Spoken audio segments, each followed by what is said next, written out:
सात्विक काव्य को प्रारंभ करते हैं। पादन्यासा दपि च पुनतो यात्रया ते त्रिलोकीम। पादन्यासा दपि च पुनतो यात्रया ते त्रिलोकीम।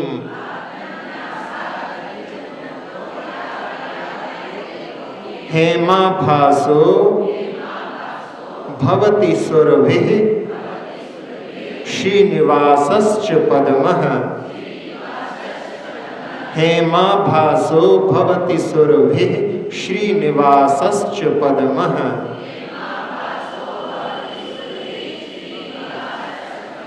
सर्वांगेण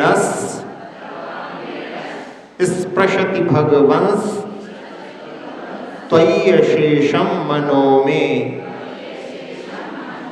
सर्वांगेण स्पृशति भगवंस त्वय्यशेषं मनो मे।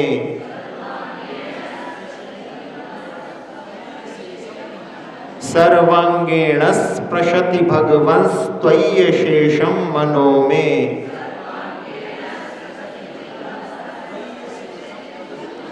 श्रेयः किंतत् स्वयमहरहर यन्न मामभ्युपैति। श्रेयः किंतत् स्वयमहरहर यन्न मामभ्युपैति।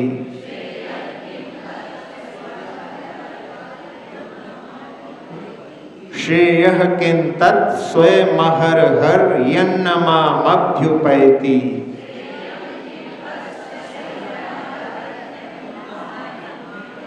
पादन्यासादपि च पुनतो यात्रया ते त्रिलोकीम्।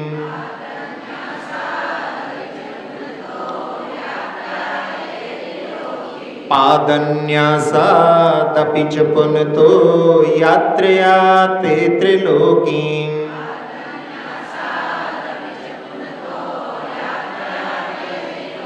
हेमाभासो भवति सुरभिः श्रीनिवासश्च पद्मः।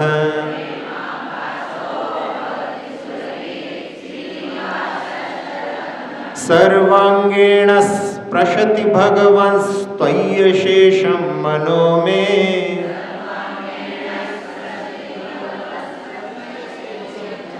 सर्वांगेण स्पृशति भगवंस त्वय्यशेषं मनो मे।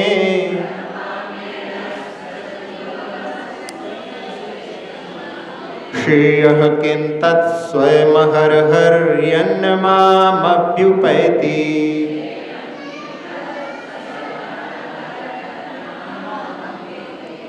पादन्यासादपि च पुनतो यात्रया ते त्रिलोकीम्।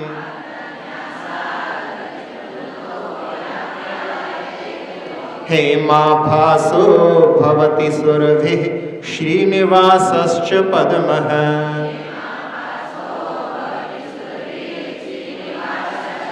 सर्वांगेण स्पृशति भगवंस त्वय्यशेषं मनो मे।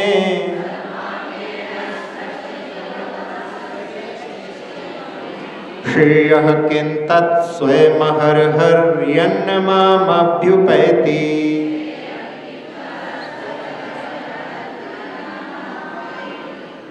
इस सातवें काव्य में आचार्य वादिराज महाराज कह रहे हैं, पाद न्यासाद अपि च पुनतो यात्रया ते त्रिलोकी। आप अपने हे त्रिलोकी प्रभु, आप तीनों लोकों को अपनी यात्रा के माध्यम से पवित्र करने वाले हैं।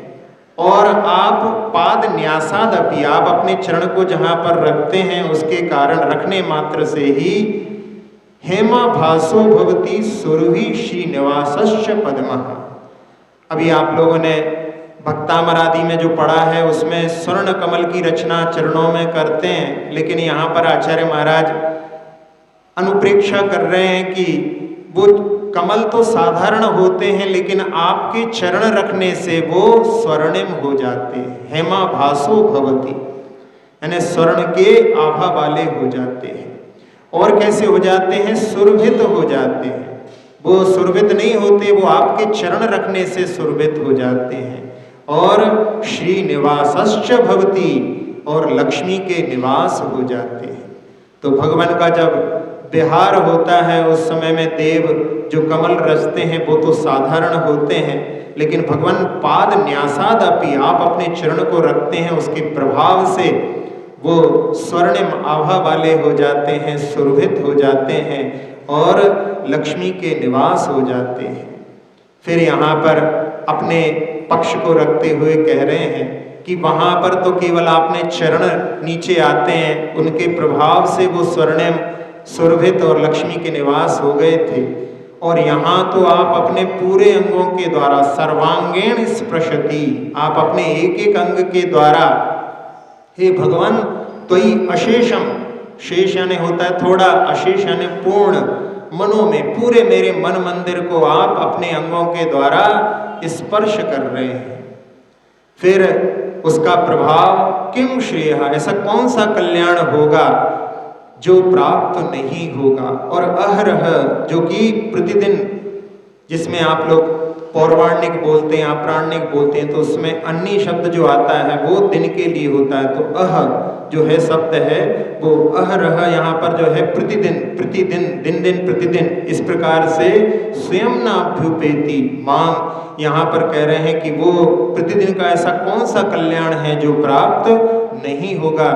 जब आप अपने केवल चरण को रखते हैं और वो उसमें इतना परिवर्तन आ जाता है, और आप जब पूरी तरह से पूरे अंगों के द्वारा मेरे मन मंदिर को पूरी तरह से स्पर्श कर रहे हैं, फिर ऐसा कौन सा कल्याण है जो प्रतिदिन का प्राप्त नहीं होगा। लक्ष्य वहाँ पर, कल वो जो है राजा आने वाले हैं, और श्रेष्ठी ने कहा है कि धर्म के ऊपर संकट है, तो वहाँ पर वो कब आते हैं, इसलिए यहाँ पर आचार्य महाराज कह रहे हैं कि जो आपको अपने हृदय में रखता है, धारण करता है, और आप जहाँ पर पूरे अंगों से उसको स्पर्श कर रहे हैं, उसके लिए कौन सा कल्याण प्रतिदिन का है ना। जब भी राजा आएगा उस समय की स्थिति के लिए उन्होंने ध्यान में रख करके कहा है कि भगवान प्रतिदिन का ऐसा कौन सा कल्याण प्राप्त नहीं होगा। भगवान का विहार जब होता है उस समय में कर जो चरणों में कमल की रचना होती है उसके बारे में कहते हैं कि 15 कमलों की 15 पंक्तियां होती हैं। उसमें किसी भी दिशा में भगवान को बढ़ना हो, सब दिशाओं में, वैसे तो अवधि ज्ञान का धारी है वो इंद्र लगा सकता है कि भगवान इस दिशा में विहार कर रहे हैं तो केवल उसी दिशा में वो लगाए, लेकिन नहीं, वो वहाँ पर भक्ति में कि भगवान जिस भी दिशा में जाए हमारा कोई प्रतिबंध नहीं है।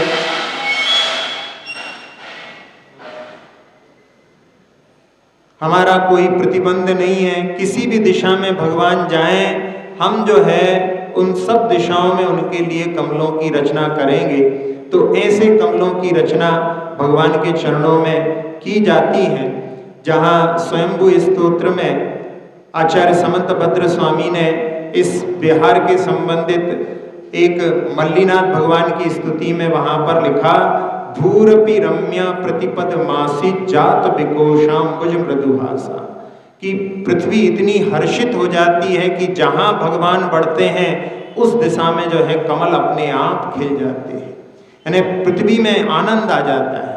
जैसे आप लोगों ने एक सुना होगा कि जहाँ भगवान विराजमान हो जाते हैं वहाँ पर 6 ऋतुओं के फल फूल फल जाते हैं। इतने पुण्यशाली जीव जिस जगह जाएं वहाँ पर सब कुछ हर्षित हो जाता है। एक क्लीव बैक्स्टर नाम के एक अमेरिका के वैज्ञानिक ने प्रयोग किया। वैसे तो वनस्पति को पहले कोई जीव मानता नहीं था। जब डॉक्टर जगदीश चंद्र बसु ने 1901 में लंदन में वहाँ पर रॉयल सोसाइटी में जाकर के प्रदर्शन किया, उन्होंने एक वृक्ष यानी पौधे को वहाँ पर उसमें इलेक्ट्रोड्स वगैरह लगा करके और उसके माध्यम से कैस्कोग्राफ उन्होंने बनाया था। उसमें सारा उसकी जो है अंदर की क्या प्रतिक्रियाएं चल रही हैं उसको निरूपित करते थे। तो यदि कोई शांत पौधा है तो उसमें बिल्कुल शांत जो है लहर वहाँ पर दिखाई देती थी। उन्होंने सबके सामने उसके जड़ को एक ब्रोमाइड के सॉल्यूशन में डुबोया और वो ब्रोमाइड जहर होता है। और उस समय में लोगों ने देखा कि अभी जो बिल्कुल शांत लहरें थीं और फिर वहाँ पर जैसे कि तूफान आ गया हो।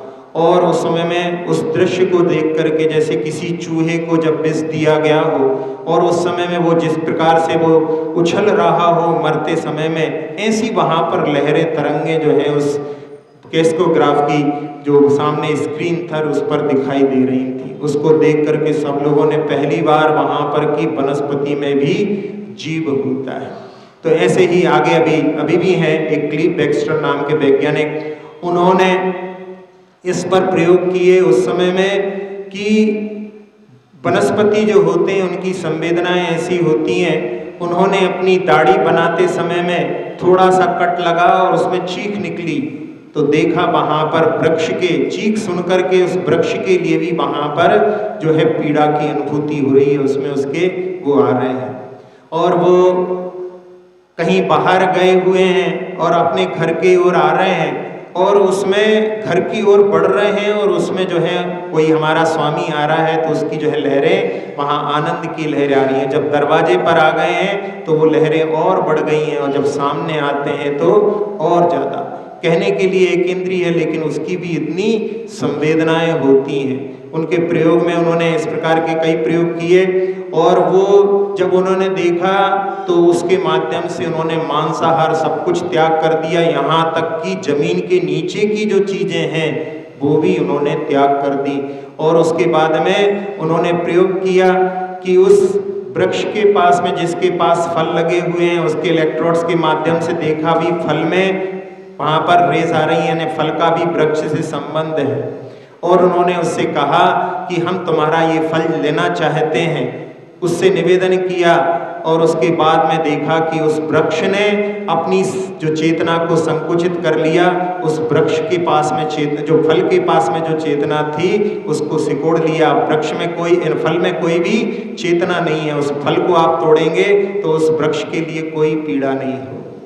तो आप लोग भी अपने घर में कुछ वनस्पतियाँ आदि का प्रयोग करते हैं जो लगा करके, मीठी नीम है, तुलसी आदि, तो उस समय में भी उस वृक्ष के पास में जा कर के और उससे कह सकते हैं कि हम आपकी कुछ यानी पत्तियों को लेना चाहते हैं, आप में बहुत औषधि गुण हैं, आप रोगों को दूर करते हैं, आप हमारे लिए 5 पत्तियों को प्रदान करने की आज्ञा प्रदान करें। और थोड़ी देर रुक करके उसके बाद आप यदि आप उससे लेंगे तो एक जो कि मांग करके ली हुई चीज़ है, बिना दी हुई चीज़ नहीं ली है, तो अदत्ता दानम इस्तेम, उस चोरी से बचने के रूप में कुछ वहाँ पर अपना प्रयास उस दृष्टि से भी देख सकते हैं। तो जहाँ तीर्थंकर जैसे महान पुण्यशाली जीव जाते हैं तो उस समय में पूरी पृथ्वी और पूरी वनस्पति जो है हर्षित हो जाती है। इसलिए समंत भद्र स्वामी ने लिखा कि जहाँ पर भगवान का विहार होता है वहाँ पर जो भूमि जो है रम्य हो जाती है और वहाँ पर कमलों को खिला देती है।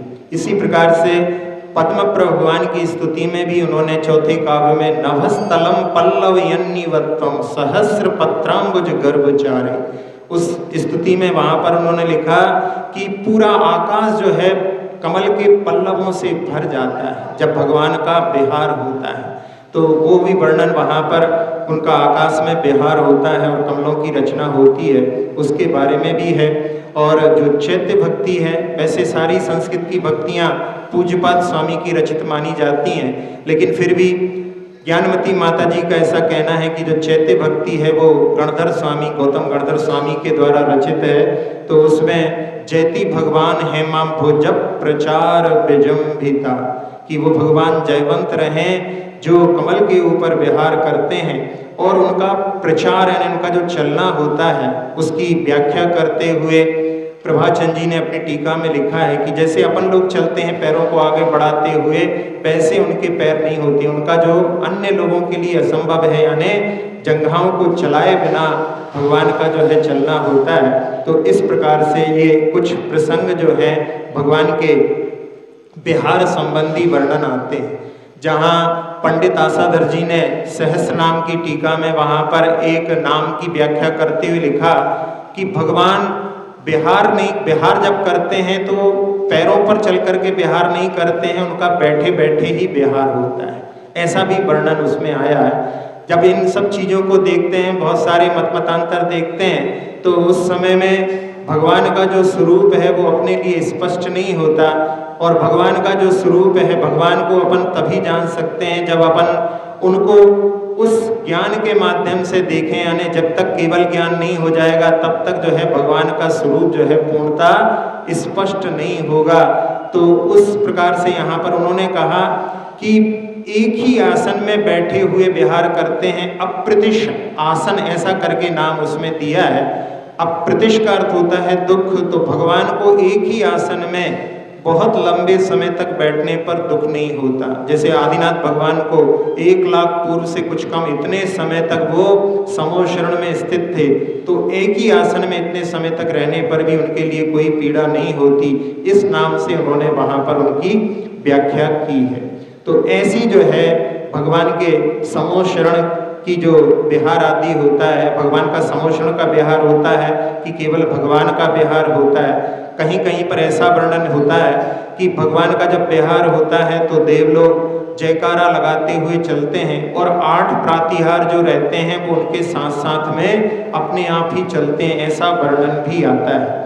तो जहाँ भगवान के विहार संबंधी इस काव्य में वर्णन लिया है, जहाँ अपन देखें कि वासुपूज्य भगवान का समो शरण सब जगह गया लेकिन विपलाचल पर्वत पर नहीं गया, ऐसा जिनसेन स्वामी ने हरिवंश पुराण में वर्णन किया है। यानी 23 तीर्थंकर के समो शरण विपलाचल पर आए। भगवान महावीर का समो शरण तो कई बार आया, लेकिन वासुपूज्य भगवान का समो शरण विपलाचल पर्वत पर नहीं आया। ये एक विशेष बात उन्होंने जिनसेन स्वामी ने हरिवंश पुराण में लिखी है। जो सोनागिर क्षेत्र है वहाँ पर कहते हैं 17 बार चंद्रप्रभ भगवान का समो शरण आया है। और एक बार पढ़ने में ऐसा भी आया था कि लिखा था कि यदि 3 बार सोनागिर की यात्रा करो तो 1 बार शिखर जी की यात्रा के बराबर उसको बताया है। तो यहाँ पर उस क्षेत्र की जो है यात्रा के लिए, प्रेरणा के लिए इस प्रकार से भी कहा गया है। जब विहार होता है उस समय में जब साधु चलते हैं तो कभी कभी रास्ते में ऐसी स्थिति भी आती है कि बहुत ही खराब रास्ता होता है, बहुत ही नुकीले पत्थर आदि रहते हैं। एक बार आचार्य श्री जी के विहार में मुनि श्री प्रमाण सागर जी भी साथ में चल रहे थे और उस समय में उस रास्ते को देख करके उन्होंने कहा कि भगवान के लिए तो देखो कितना अच्छा होता है कि उनके लिए तो कमलों की रचना होती है, उनके विहार में तो कोई बाधा होती ही नहीं है। तो आचार्य सिंह ने कहा कि जमीन से 4 अंगुल ऊपर उठने की सामर्थ्य प्राप्त कर लो तो तुम्हारे चरणों में भी कमल खिल जाए। और उन्होंने कहा कि सारा संसार तो वैभव का दास है, सारा संसार तो वैभव के नीचे दबा हुआ है, इसलिए उसमें उठने की सामर्थ्य नहीं होती। और भगवान जो है वैभव के ऊपर रहते हैं, वैभव को भी वहाँ पर स्पर्श नहीं करते, इसलिए उनके चरणों में वहाँ पर कमल खिल जाते हैं। तो ऐसा जो विहार की बात है, भगवान के चरणों में कमलों की रचना होती है। एक प्रसंग इसमें कि जब कल अपन ने चंदनवाला की एक घटना ली थी, आज उन्हीं की एक बहन है मृगावती, जो कि कौशाम्बी की रानी थी और जो भगवान महावीर की मौसी के रूप में भी जानी जाती हैं।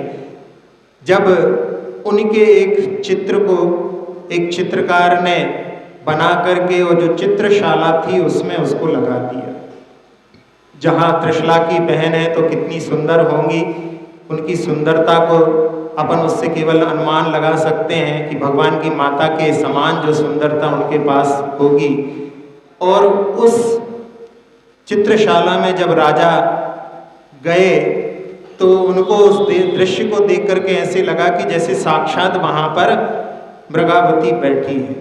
और वो, अरे तुम यहाँ कैसे आ गई, ऐसा जो जाकर के उनसे बोला, कोई जवाब नहीं आया।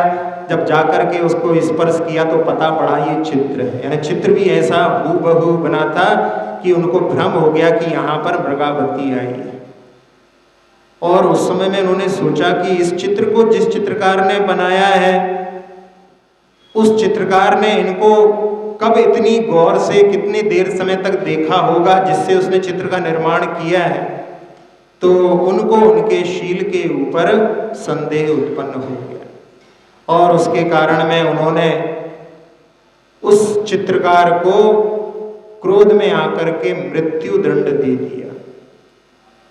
और जब सारे कलाकारों ने मिलकर के राजा से वहाँ पर दरख्वास्त की कि ये आपका इतना कठोर दंड देना ठीक नहीं है, उस कलाकार के पास में ऐसी कला है कि यदि वो पैर का अंगूठा भी देख लेता है तो पूरे चित्र का निर्माण कर सकता है। अपन लोगों को ऐसा आश्चर्य लग रहा होगा, लेकिन आश्चर्य वाली बात नहीं है। कई जो कपड़े सिलने वाले होते हैं, दर्जी होते हैं, वो अभी भी ऐसे दर्जी हैं कि उनको अंगूठे का नाप दे दो, आपके पूरे वस्त्रों को वो तैयार कर देंगे। अंगूठे के नाप से पूरा शरीर का नाप बन जाता है, उसका जो रेशो रहता है, उनको अंगूठे का नाप बता दो तो वो पूरे वस्त्रों को तैयार कर सकते हैं। तो उस समय में राजा ने सबकी बात को सुनकर के कि ठीक है, हम इनको मृत्यु दंड से तो जो है मुक्त कर रहे हैं, लेकिन इनको देश से निष्कासित कर रहे हैं और साथ ही साथ में इनका दायां अंगूठा इनको देना पड़ेगा। मतलब जो है अब आगे अपने जीवन में कभी वो चित्र का निर्माण नहीं कर पाएगा। और उस समय में सोचा कि भाई चलो, जान बच रही है तो ये भी ठीक है, और वो वहाँ से निष्कासित होकर के चला गया और उसने प्रयास करके अपने दूसरे हाथ से चित्र बनाने की वो महारत पुनः हासिल कर ली और राजा के प्रति उसके मन में प्रतिशोध का भाव जागृत हो चुका था और उसने मृगावती का चित्र पुनः जो है निर्माण किया और ले जा करके उज्जैनी के राजा चंड प्रद्योत के लिए उस चित्र को दिखाया। उस समय में उसने कहा कि ये तुम्हारी कोई कल्पना होगी, इतनी सुंदर स्त्री तो कभी कोई धरा पर देखी नहीं। तो उसने कहा ये तो कुछ भी नहीं है इसकी सुंदरता के सामने, चित्र ही है ये, उसकी सुंदरता तो इससे भी बढ़कर के। और जब उसने सुना तो उसको प्राप्त करने के लिए उसने दूत भेजा, लेकिन कौन अपनी पत्नी को देने को तैयार होगा, तो उसके कारण वो अपनी सेना को लेकर के कौशाम्बी पहुंच गया और कौशाम्बी के राजा अपनी पत्नी की रक्षा के लिए वहां से जो है अपनी सेना को लेकर के चले और इस चंड प्रद्योत जो कि बहुत बड़ा राजा था उसकी सेना को देख करके और उनको उस रणांगण में ही हृदयाघात हो गया, वहीं पर उनका देहावसान हो गया। और उस समय में मृगावती ने संदेश भेजा कि अभी मेरा स्वास्थ्य ठीक नहीं है, अभी अभी मेरे पति का निधन हुआ है, तो मैं अभी आपको जो है स्वीकार नहीं कर सकती हूँ, मुझे कुछ समय दिया जाए। चंड प्रद्योत ने सोचा कि चलो कुछ समय के बाद में स्वीकार की बात कही है, इसलिए अपने को इतना समय देना चाहिए। और जब 6 महीने बीत गए और उसके बाद में जब फिर दूत आया तो उस समय में मृगावती ने अपने सेना को दुरुस्त करके अपने राज्य की सीमाओं को वहाँ पर सुरक्षित करके और वहाँ पर दूत के लिए संकेत दे दिया कि आप पुनः जो है रणांगण में आकर के मिलें, मैं अपने आप को समर्पित करने को तैयार नहीं। तो उस समय में फिर जो है चंड प्रद्योत अपनी सेना को लेकर के और कौशाम्बी के वहाँ प्रांगण में पहुँच चुके थे और उसी समय में भगवान महावीर का समोशरण भी कौशाम्बी में आ गया।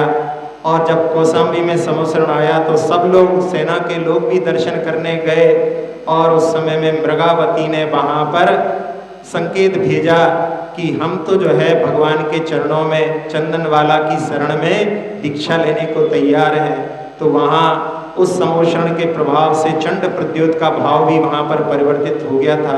उसने कहा कि हम आपकी जो संतान है अभी नाबालिग है उसको हम संरक्षण देंगे जब तक वो योग्य नहीं हो जाता, आप जो है इस पद पर बढ़ रहे हैं, हमारा भी प्रणाम स्वीकार करें। तो भगवान के प्रभाव से किस प्रकार से जो है लोग पवित्र होते हैं, ये भी इसमें अपन ने इस काव्य में लिखा हुआ है कि भगवान आप अपनी यात्रा से लोगों को पवित्र करते हैं, 3 लोगों को पवित्र करते हैं। और जहाँ आपके पाद न्यासादपि, आपके चरण रखते ही जो कमल होते हैं, पद्म होते हैं, वो हेमाभासः भवति यानी स्वर्णिम हो जाते हैं, सुरभित हो जाते हैं और लक्ष्मी के निवास हो जाते हैं।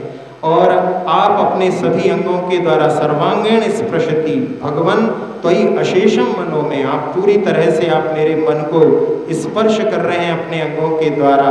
तो श्रेयः किम तत्, ऐसा कौन सा कल्याण होगा जो स्वयं प्रतिदिन का जो कि प्राप्त ना होगा, अर्थात अवश्य प्राप्त होगा।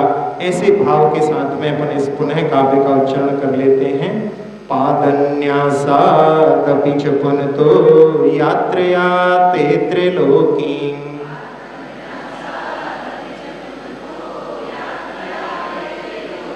हेमाभासो भवति सुरभिः श्रीनिवासश्च पद्मः।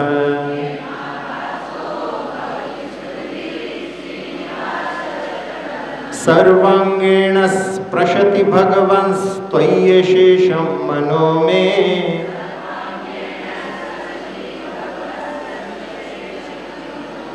इस लाइन में आप लोगों की भी थोड़ी सी कमी लग रही है। सर्वांगेण स्पृशति भगवंस्त्वय्यशेषं मनो में,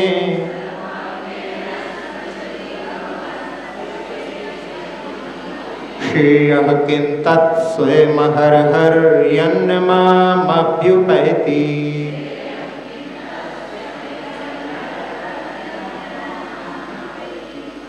स्तोत्र ये निराला,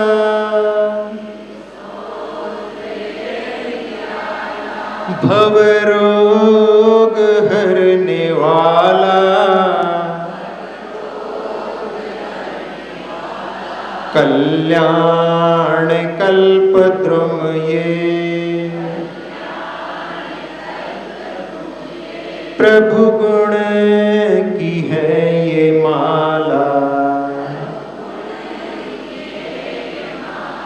स्तोत्र ये निराला, होता पवित्र जग ये,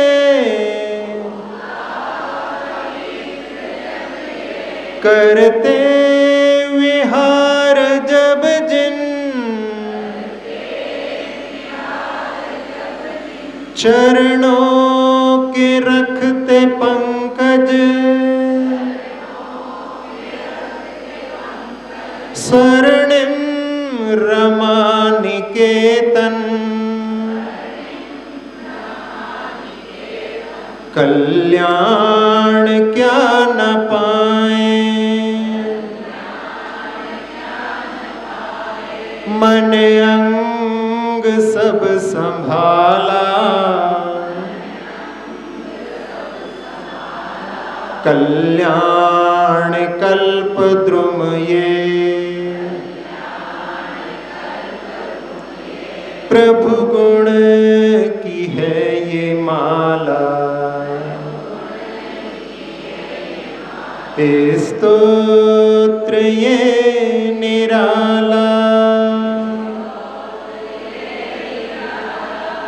कल्याण कल्पद्रुम इसका दूसरा नाम भी है, एक ही भाव भी कहते हैं पहले से, और आखिरी शब्द के माध्यम से ये कल्याण कल्पद्रुम भी कहलाता है। अक्षर पद मात्रा से दूषित वचन अगर ममहीन रहे, और प्रमाद कषाय के वश में सम्यक अर्थ विलीन किए, जिन वाणी माता मेरी उन सब त्रुटियों को क्षमा करें, दे आशीष शीघ्र हम सबको केवल लब्धि रमा मिले, प्राप्त हमें हो बोधि समाधि परिणामों की शुद्धि हो, निज आत्म उपलब्ध हमें हो, शाश्वत सुख की सिद्धि हो। चिंतित वस्तु दात्री माता, चिंतामणि उपमा भाति, करूं वंदना पूर्ण विनय से चरण रखूं मैं ये पाती। कर जिन वाणी स्तुति तन की ममता टार। महामंत्र का जाप अब सभी जपे नब बार।